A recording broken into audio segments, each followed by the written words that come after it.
తెలంగాణ రాజకీయ పార్టీలన్నీ ఎప్పుడెప్పుడు అని ఎదురు చూస్తున్న వరంగల్ లోక్సభ ఉప ఎన్నిక షెడ్యూల్ విడుదలైంది. వచ్చే నెల 21న ఉప ఎన్నిక నిర్వహిస్తామని ఎన్నికల సంఘం ప్రకటించింది. నామినేషన్ల దాఖలు ప్రక్రియ ఈ నెల 28 నుంచి మొదలవుతుంది. నామినేషన్లు దాఖలు చేయడానికి చివరి తేదీ వచ్చే నెల 4. నవంబర్ 24న ఓట్ల లెక్కింపు చేపడతామని ఎన్నికల సంఘం ప్రకటించింది. కడియం శ్రీహరి రాజీనామాతో వరంగల్ లోక్సభ ఉప ఎన్నిక అనివార్యమైంది. లెఫ్ట్ పార్టీలు ఇప్పటికే తమ అభ్యర్థిని ప్రకటించాయి. ప్రధాన పార్టీలైన టీఆర్ఎస్, కాంగ్రెస్, టీడీపీ, బీజేపీ కూటమి, వైఎస్ఆర్సీపీ ఇంకా అభ్యర్థుల ఎంపికపై కసరత్తు చేస్తున్నాయి. మరోవైపు ఎమ్మెల్యే కిష్టారెడ్డి మరణంతో ఖాళీ అయిన నారాయణ్ ఖేడ్ స్థానానికి ఉప ఎన్నిక నిర్వహిస్తారని రాజకీయ పార్టీలన్నీ అంచనా వేశాయి.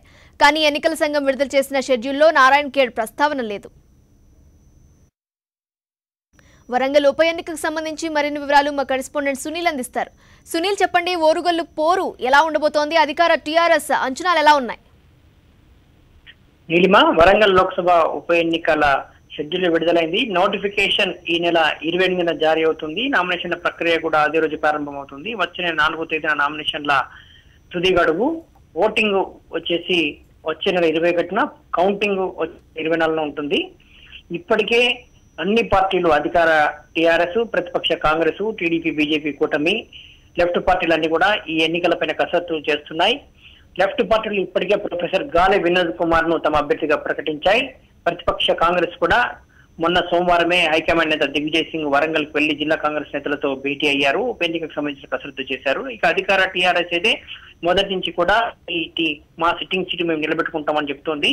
అభ్యర్థి ఎంపిక కసరత్తు జరుగుతోంది. మొత్తం అంతా సీఎం కేసీఆర్, తర్వాత హరీష్ రావు, కేటీఆర్ల సమక్షంలోనే అభ్యర్థి ఎంపిక ప్రక్రియ జరుగుతుందని తెలుస్తోంది.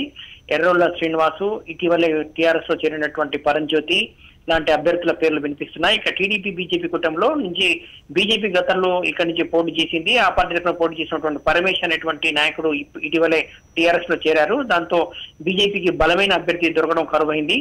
టీడీపీ తమకు ఇవ్వాలి ఈ సీటు, మాజీ మంత్రి మోత్కుపల్లి నరసింహులను బరిలోకి దింపుతాం, ఆయన గెలిస్తే మంత్రి పదవి అనేటువంటి ఎజెండాతో ఎన్నికల్లో దిగాలనేది టీడీపీ భావిస్తోంది. అయితే ఆ మేరకు బీజేపీని ఒప్పించే ప్రయత్నం చేస్తుంది. కానీ బీజేపీ ఒప్పుకుంటుందా లేదని తెలియదు. ఇక వైఎస్ఆర్ కాంగ్రెస్ పార్టీ కూడా వరంగల్ లోక్సభ ఉప ఎన్నికల బరిలో దిగాలని చెప్పేసి కసరత్తు చేస్తున్నట్టుగా తెలుస్తోంది.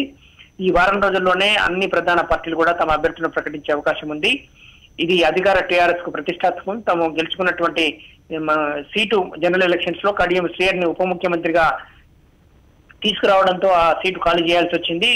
ఇది కావాలని తీసుకొచ్చినటువంటి ఉప ఎన్నికను ఇప్పటికే ప్రతిపక్షాలు ఆరోపిస్తున్నాయి. కాబట్టి ఈ ఎన్నికను ప్రతిష్టాత్మకంగా తీసుకున్నటువంటి టీఆర్ఎస్ బలమైన అభ్యర్థిని బరిలోకి దింపాలని చూస్తోంది. ఇక ప్రధాన ప్రతిపక్షమైన కాంగ్రెస్ అధికార టీఆర్ఎస్ వైఫల్యాలే ఎజెండాగా బరిలోకి దిగాలని చెప్పేసి ప్రయత్నిస్తోంది. మొత్తం మీద వరంగల్ ఉప ఎన్నిక అనేది తెలంగాణ రాజకీయాలకు సంబంధించి కీలకమైనటువంటి ఇది. ఫలితం బట్టి రాజకీయ సమీకరణలు కూడా మారే అవకాశం ఉంటుంది. నీలిమ. ఓకే సునీల్.